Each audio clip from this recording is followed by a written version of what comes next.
औज़ुबिल्लाहि मिनश्शैतानिर्रजीम बिस्मिल्लाहिर्रहमानिर्रहीम।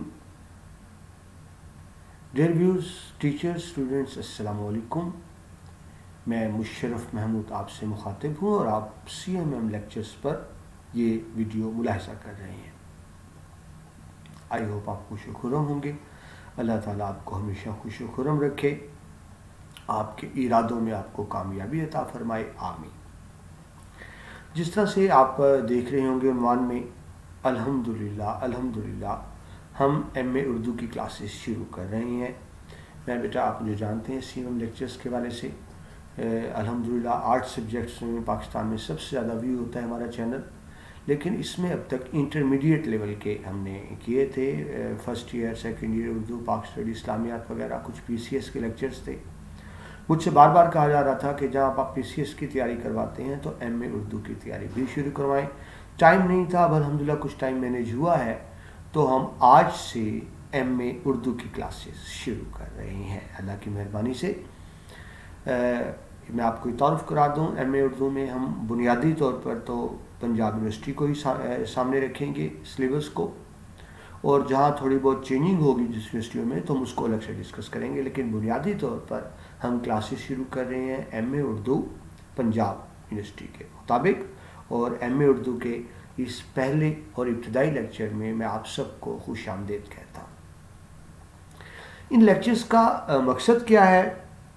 Regular students को भी यकीनन इससे फ़ायदा होगा, लेकिन बुनियादी तौर पर ये उनके लिए हैं जो प्राइवेट स्टूडेंट्स हैं, जो रेगुलर यूनिवर्सिटी ज्वाइन नहीं कर पाते, जो रेगुलर क्लासेस नहीं ले पाते, तो वो बहुत सी चीज़ें उनको किताब से समझ नहीं आती। बहुत सी ऐसी चीज़ें होती हैं जो आप रेगुलर क्लास में ही सीख सकते हैं, आप घर बैठे नहीं सीख सकते। तो ये बुनियादी तौर पर उनके लिए है जो घर बैठ के MA उर्दू करना चाहते हैं। MA उर्दू करनी चाहिए जी, ज़रूर करनी चाहिए। हमारी कौमी ज़बान है, पहली बात तो कौमी ज़बान है, ये वजह भी। और ज़ाहिर है इंसान तालीम हासिल करता है कि कोई बरसरे रोज़गार हो सके, कोई जॉब कर सके, तो उर्दू क्योंकि लाजमी मज़ामीन है, मज़ामीन में से एक है, तो जब PCS की सीटें आती हैं तो सबसे ज़्यादा उर्दू और इंग्लिश की ही होती हैं। उसकी वजह यह है कि साइंस सब्जेक्ट्स तमाम लोग नहीं रखते, ठीक है ना। मेडिकल का सिर्फ बायो वही रखेगा, इंजीनियरिंग वाला नहीं रखेगा। मैथ सिर्फ वो रखेगा जो इंजीनियरिंग में है, बायो में नहीं होगा।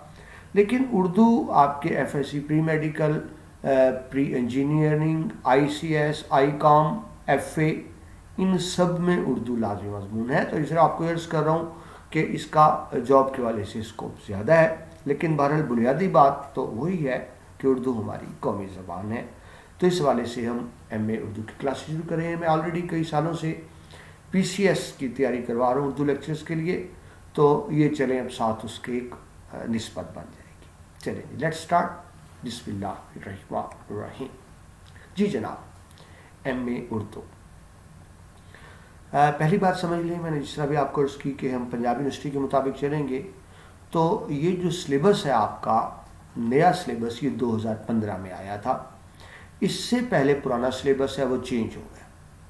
ये मैं आपको इसलिए बता रहा हूँ कि जो स्टूडेंट्स प्राइवेट कर रहे हैं, घर बैठ के कर रहे हैं, उनको क्या करते हैं, उनको पुरानी बुक्स मिल जाती हैं, कहीं से ले ली, किसी दोस्त से ले आए, किसी ने गिफ्ट कर दी, या सेकेंड हैंड परचेज़ कर ली, और वो उसके मुताबिक लगे रहते हैं। 2015 में सिलेबस चेंज हो गया था, तो जो ज़्यादा पुरानी किताबें हैं वो आपको काम नहीं देंगी, ठीक है जी।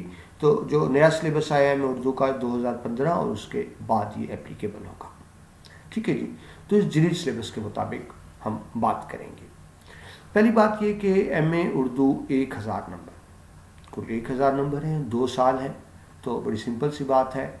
100 नंबर के 5 पर्चे आपके साले अव्वल में होंगे, और 100 नंबर के 5 पर्चे ही साले दवम में होंगे। यानी MA first year 5 papers 500, each paper 100, और ऐसे ही सेकेंड ईयर में। थोड़ा फ़र्क ये होगा कि पहले साल के जो 5 पर्चे हैं, पाँचों कंपल्सरी हैं। जो आपको 5 पेपर देने होंगे उसमें कोई चॉइस नहीं होती, आपका कोई हक़ इंतखाब नहीं होता। 5 है तो 5 के 5 कंपल्सरी होते हैं। सेकेंड ईयर में भी 5 होते हैं, लेकिन पहले 3 कंपल्सरी होते हैं, आखिरी 2 इख्तियारी होते हैं, ठीक है जी। सेकेंड ईयर में MA उर्दू के सेकेंड ईयर में साले दवम में पहले 3 कंपल्सरी होंगे, आखिरी 2 इख्तियारी होते हैं, आपको 4-5 मज़ामीन होते हैं, उनमें से कोई से 2 का इंतखाब करना होता है। तो कुल 1000 नंबर। रेगुलर तो ज़ाहिर अलग अलग देंगे, फर्स्ट ईयर सेकेंड ईयर का, लेकिन प्राइवेट स्टूडेंट्स जो हैं वो इकट्ठे एग्ज़ाम में अपेयर हो सकते हैं फर्स्ट ईयर सेकेंड ईयर में। तो ये तो बिल्कुल बुनियादी मालूमात थी हमें उर्दू के वाले से। ये बुनियादी पहला लेक्चर आपका सिलेबस के तारुफ का है कि कौन कौन से सब्जेक्ट शामिल हैं, लाजमी कौन से हैं, उनमें कंटेंट मवाद क्या है और इख्तियारी कौन से हैं, और आपको कौन से मज़ामीन रखने हैं। उम्मीद है आपको इस लेक्चर से बहुत फ़ायदा होगा। जी जनाब, तो शुरू करते हैं अगेन। बिस्मिल्लाहिर्रहमानिर्रहीम। MA उर्दू, पंजाब यूनिवर्सिटी, साल अव्वल, पेपर नंबर 1। आपको लिखा भी नज़र आ रहा है, क्लासिकल शायरी। क्लासी शायरी भी कह लें, क्लासिकल शायरी भी कह लें, इंग्लिश में भी लफ्ज़ इस्तेमाल होता है। तो क्लासिकल क्या होता है? वो अदब जो हमारी रिवायात से जुड़ा हो। आमतौर पे हम कहते हैं क्लासिकल पुराने को, वो भी बात ठीक है, लेकिन इसकी असल तारीफ ये नहीं होगी पुरानी चीज़, यानी ऐसा अदब जो हमारी रिवायात से जुड़ा हो। यानी आज भी कोई अदब तश्कील दिया जाए लेकिन हमारी कदीम रिवायात के मुताबिक हो तो हम उसको क्लासिकल लिटरेचर ही कहेंगे। अब देखिए, जो पुराने गाने हम क्या कहते हैं, क्लासिकल सॉन्ग्स हैं, तो ये क्लासिकल नावल्स हैं, ये अफसाने हैं। तो वो अदब जो हमारी तारीख से जुड़ा हुआ है, हमारी रिवायात से जुड़ा है, उसको हम क्लासिकल कहेंगे। शायरी तो मेरे ख्याल में बताने की ज़रूरत नहीं है। ज़बान में 2 हिस्से होते हैं, नसर और शायरी। नसर में भी अल्फाज हैं, शायरी में भी अल्फाज हैं, लेकिन जब अल्फाज को आप एक ख़ास तरतीब दे देते हैं तो वो शायरी कहलाती है, उसका असर कुछ और होता है। तो आपका पहला पेपर है जो लाजमी है, वैसे तो साल अव्वल में 5 ही लाजमी है, क्लासिकल शायरी है। दूसरा पर्चा है जी अफसानवी, नसर और ड्रामा। अब अफसानवी किसको कहेंगे? ऐसा अदब जो हकीकी ज़िंदगी से मुतालिक ना हो। हम पुरानी दास्तानें देखते हैं, उड़न खटोले हैं, जीने हैं, परियां, ज़ाहिर हकीकी नहीं होती। यानी ऐसा अदब जो हकीकी ज़िंदगी से ताल्लुक़ ना हो उसको अफसानवी कहेंगे। तो आपका दूसरा पर्चा है अफसानवी, नसर और ड्रामा। ये भी 100 नंबर का है। ड्रामे में कदीम जदीद हम सारे देखेंगे। तो दूसरा बुनियादी तौर पर आपका पेपर नसर और ड्रामे के हवाले से होगा। आपका तीसरा पेपर है असालीब नसर। असालीब असलूब से, असलूब आप पैटर्न को कह लें, तरीका कह लें, यानी नसर कितनी किस्म की होती है, कितनी किस्म की नसर लिखी जाती है, नसर के लिए क्या क्या असूल वज़ा किए गए हैं, यानी नसरी असूलों को बहुत तफसील से पढ़ेंगे। असालीब नसर तीसरे पर्चे में। चौथा पर्चा है आपका तारीख, ज़बान व अदब।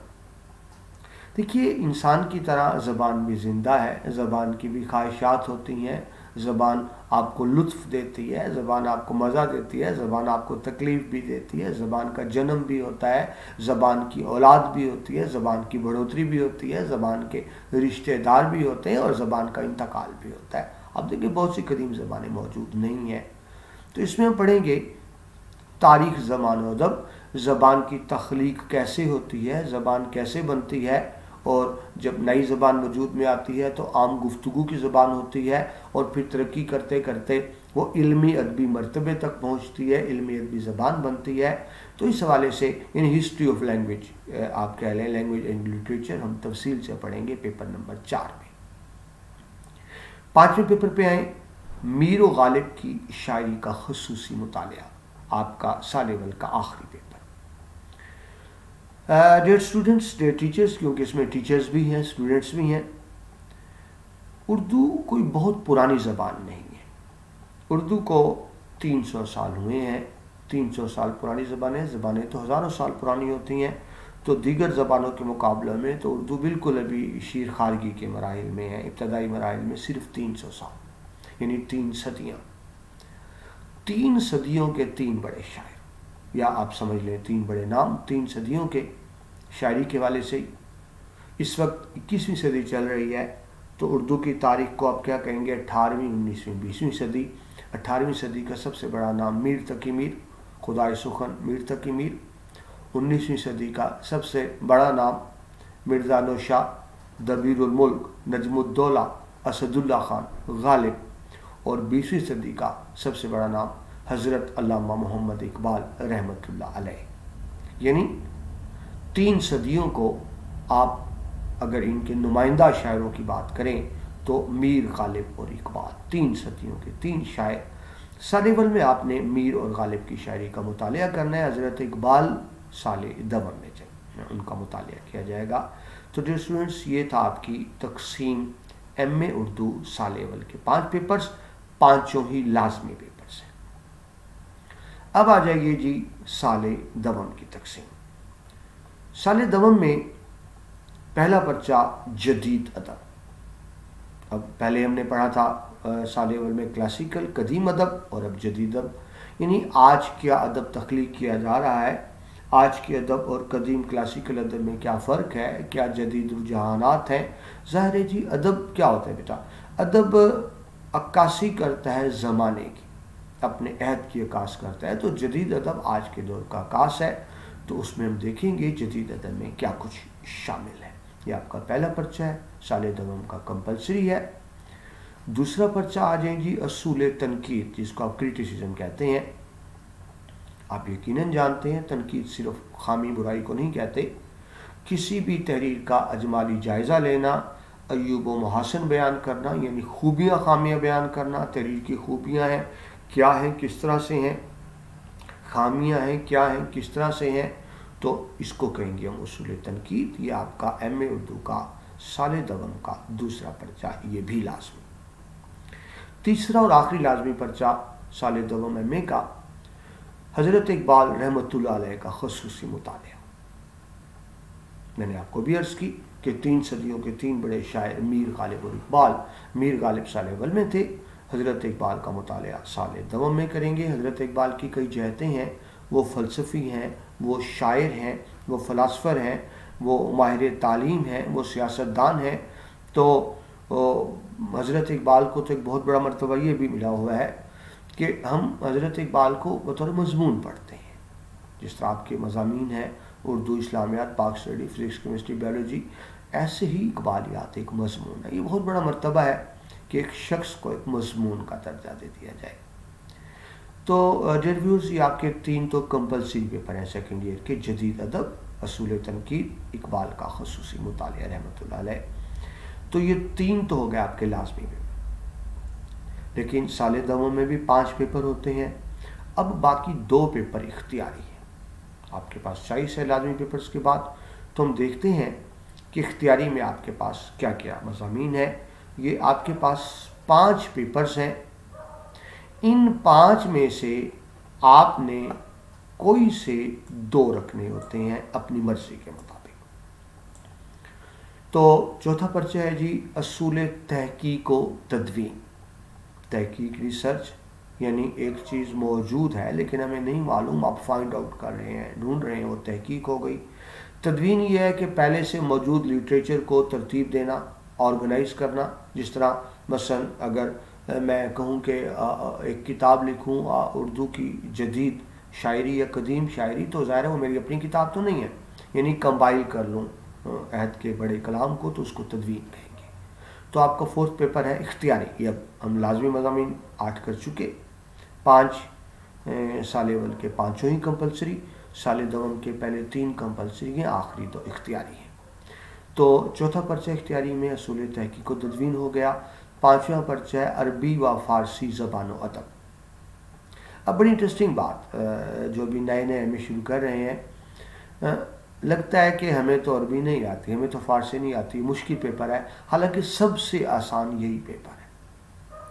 आपको नहीं आती, बेटा किसको आती है? पाकिस्तान में किसको अरबी फ़ारसी आती है? नहीं आती। लेकिन स्टूडेंट जो ये रखते हैं सबसे ज़्यादा नंबर इसी पेपर में आते हैं, अरबी व फ़ारसी अदब में।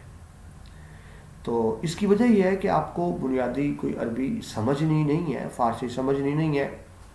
सिलेक्टिव कलाम है, कुछ नज़र का, कुछ शायरी का, आपने सिर्फ उसी को समझ लेना है। ज़रा MA लेवल पे इतनी समझ होती है, आप 2 दफ़ा पढ़ेंगे आपको समझ आ जाएगी। आपने वो सिलेक्टिव चीज़ें हैं, चंद एक तर्जमा तशरीह करना होता है, तो ये एक आसान मजमून होता है इख्तियारी में, अरबी व फ़ारसी ज़बान होता है। छठा पर्चा है जी हाली और अकबर की शायरी का ख़ुसूसी मुतालिया।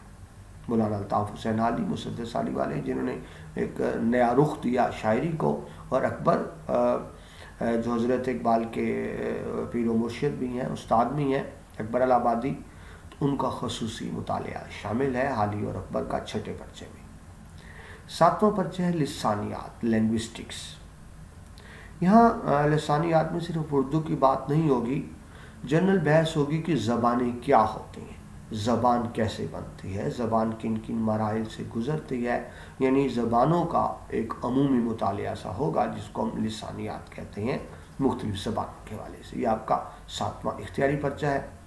8वां है मुआसर उर्दू अदब। मुआसर असर से, असर कहते हैं ज़माने को, यानी मौजूदा दौर में क्या अदब तख्लीक किया जा रहा है, आज क्या अदब तख्लीक हो रहा है।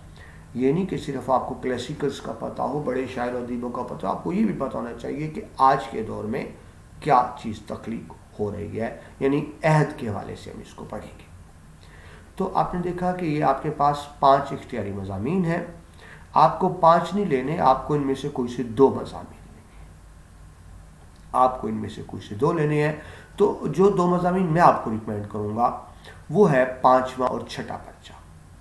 5वां पर्चा अरबी व फ़ारसी ज़बान व अदब, मैंने भी बताया ये बहुत आसान है। हम इंशाल्लाह मैं आपको तमाम पेपर्स की तैयारी करवाऊँगा, मैं सिर्फ कह नहीं रहा, आज तो इंट्रोडक्शन था। हम इंशाल्लाह तमाम जो मैं आपको पेपर्स 8 के 8 हम कंपल्सरी पेपर्स भी करेंगे, और इख्तियारी में से ये 2 जो मुझे आसान लगते हैं, मतलब जिसमें आप अच्छे नंबर ले सकते हैं। आसान से मतलब ये होता है ऐसा इख्तियारी मजमून जिसमें आपको मेहनत कम करनी पड़े और नंबर अच्छे आ जाएं, तो उनमें मैं आपको रिकमेंड करूँगा 5वां पर्चा अरबी व फ़ारसी ज़बान व अदब, और 6ठा पर्चा हाली और अकबर की शायरी का खुसूसी मुतालिया। ठीक है जनाब, तो ये आपकी तरतीब मुकम्मल हुई 10 पर्चों की। अब पहले लेक्चर में तो हमने यहीं तक देखना था, दूसरे लेक्चर में तफसील से बात होगी, लेकिन यहाँ मैं आपको सिर्फ ये कर्ज कर दूँ कि हमारे यहाँ मुझे अफसोस से कहना पड़ता है, डिग्रियां होती हैं, इल्मियत नहीं होती, काबिलियत नहीं होती। उसकी बड़ी बुनियादी वजह आप भी जानते हैं। स्टूडेंट्स गाइड ले आते हैं जी, एक ही गाइड है, 5 के 5 पेपर है उसके अंदर, बल्कि अब तो ऐसी गाइड्स आ रही हैं फर्स्ट ईयर सेकंड ईयर दोनों होती हैं, वो पढ़ के एमए कर लेते हैं। आपको शायद नंबर तो थोड़े बहुत मिल जाएं, लेकिन आप ये दावा नहीं कर सकेंगे कि आपको उर्दू ज़बान आती है। हमने असल बुक्स पढ़नी है, ठीक है जी, गाइड्स की तरफ नहीं जाना, मैं आपको यहाँ गाइड्स पे नहीं लगाऊंगा, हम इंशाल्लाह असल बुक्स पढ़ेंगे, पहली बात। दूसरी बात, हर पेपर में कुछ सिलेक्टिव क्वेश्चन होते हैं, तो स्टूडेंट्स क्या करते हैं, हर पेपर में वो 7-8 क्वेश्चन तैयार कर लिए और जनाब वो दे दिए। हम ऐसा नहीं करेंगे, हम इंशाल्लाह कोशिश करेंगे कि सिर्फ ज़ाहिर है बहुत तफसीली बात तो नहीं हो सकती, 2 साल का सिलेबस है, लेकिन हम वो कोशिश करेंगे सिर्फ 7-8 क्वेश्चन ना करें, बल्कि सही मायनों में आप में उर्दू का फ़हम पैदा हो, उर्दू ज़बान की आपको समझ आए, और जिसको सही मायनों में पढ़ना कहते हैं, यानी हम असल बुक पढ़ेंगे। मैं कहना ये चाह रहा हूँ, हम गाइड का मुतालिया नहीं करेंगे, हम टेस्ट पेपर्स का मुतालिया नहीं करेंगे, हम ओरिजिनल, जिस तरह अभी इस वक्त भी मेरे सामने एक बुक मौजूद पड़ी है, अब ये देखें जदीद शायरी, तो हमने ये असल बुक का मुतालिया करना है, हमने गाइड और खुलासे की तरफ नहीं आना। लैंग्वेज का पेपर है जी, एमए उर्दू, ज़ाहिर है ज़बान है, ज़बान व अदब है, इसमें याद करने वाली तो कोई चीज़ नहीं होती, रट्टा मारने वाली कोई चीज़ नहीं होती एमए की सतह पर, हाँ समझने की चीज़ें होती हैं। तो इंशाल्लाह मैं कोशिश करूँगा कि बहुत तफसील से आपसे बात हो। अगर आप सिर्फ तवज्जो से ये लेक्चर सुन लेते हैं, अगर मेरे लेक्चर्स आप तवज्जो से सुन लेते हैं, तो इंशाल्लाह आपका फ़हम भी बेहतर होगा और आप एमए उर्दू में अच्छे नंबर ले लेंगे।